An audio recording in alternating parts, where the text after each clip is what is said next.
Have you ever been able to say no in life? And are you aware of how important learning to say it is? And again, what does it mean to say no? And how can conscious refusal shape your life and help the lives of others? Thanks to the Zen story that you will hear shortly, you will discover how the power of saying no is extremely important for your personal growth and emotional well-being. So stay until the end because what you feel will allow you to work on your spirituality and your inner peace. But before continuing, subscribe to the channel, turn on notifications, and share the video. Thanks to these small gestures, you will help us produce new content every day for your spiritual growth. In the ancient Japanese monastery where the monk Koto lived, numerous people gathered to listen to the master speak about the power of no in the life of each of us. Koto, famous for his wisdom, would lead his disciples on a fascinating journey of inner discovery through the intriguing plots of conscious rejection. What does it mean to say no, and how much does it affect our existence? Asked the master rhetorically.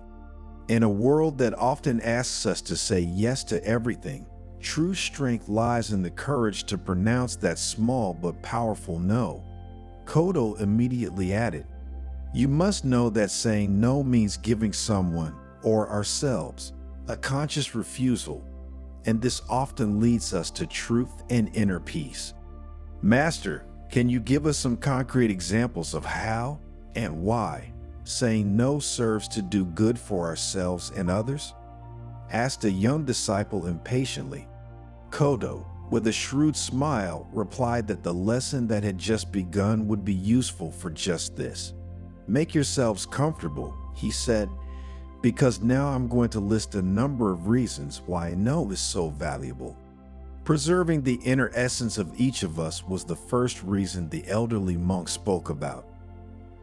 Koto, in speaking of this, imagined the inner garden as a secret sanctuary, enriched by the flowers of kindness and empathy. Every no we say, he said, is like a way to cultivate and care for the soul. What we cultivate determines the beauty of our inner garden. So let's say no to harmful influences, like a loving gardener who protects his treasures, his plants, from infesting weeds.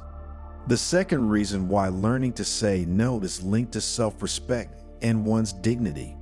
When we learn to say no to the requests or temptations that come to us from outside every day, our gaze lights up with dignity, he added.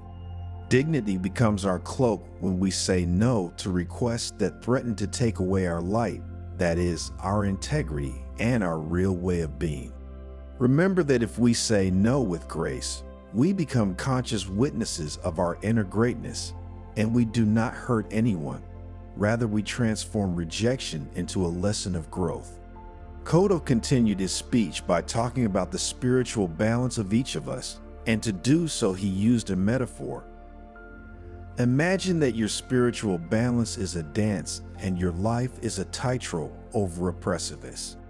To maintain spiritual balance, you must be able to say no.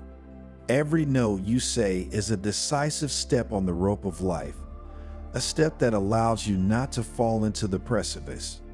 Because spiritual balance is like a dance, where we learn to say no to requests that might cause us to lose our step, maintaining calm in the storm of expectations. Koto went on to talk about the importance of helping others through rejection.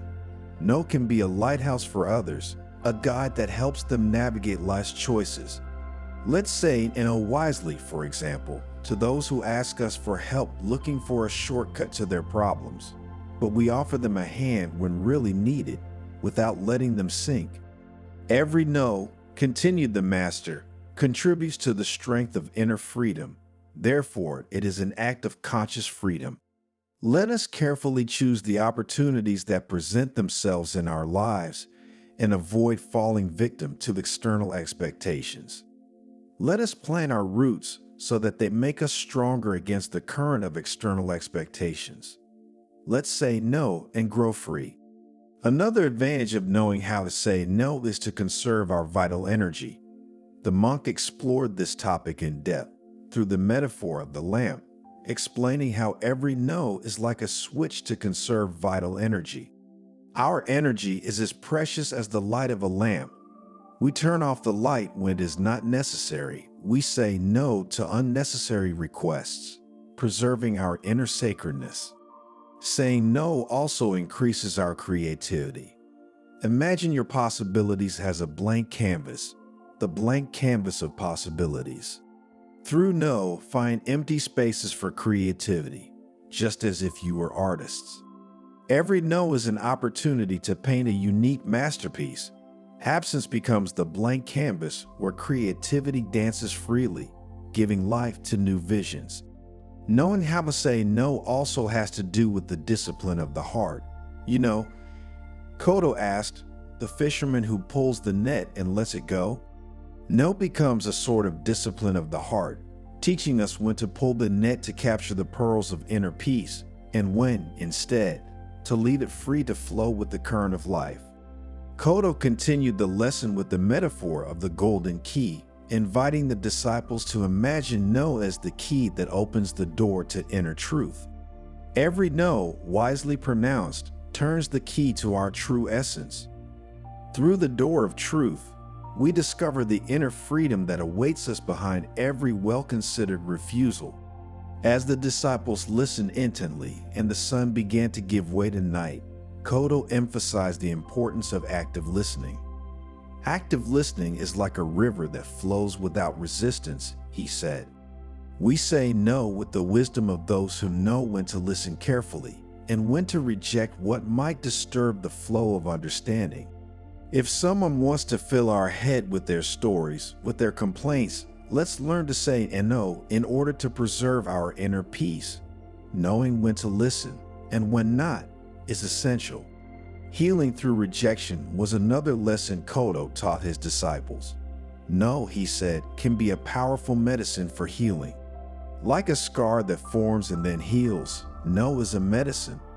We say no to what harms us, allowing the wound to heal, making us stronger and more aware of our healing abilities. In front of a breathtaking sunset, the lesson on the power of no ended like a harmonious melody, leaving a seed of wisdom in the hearts of the disciples.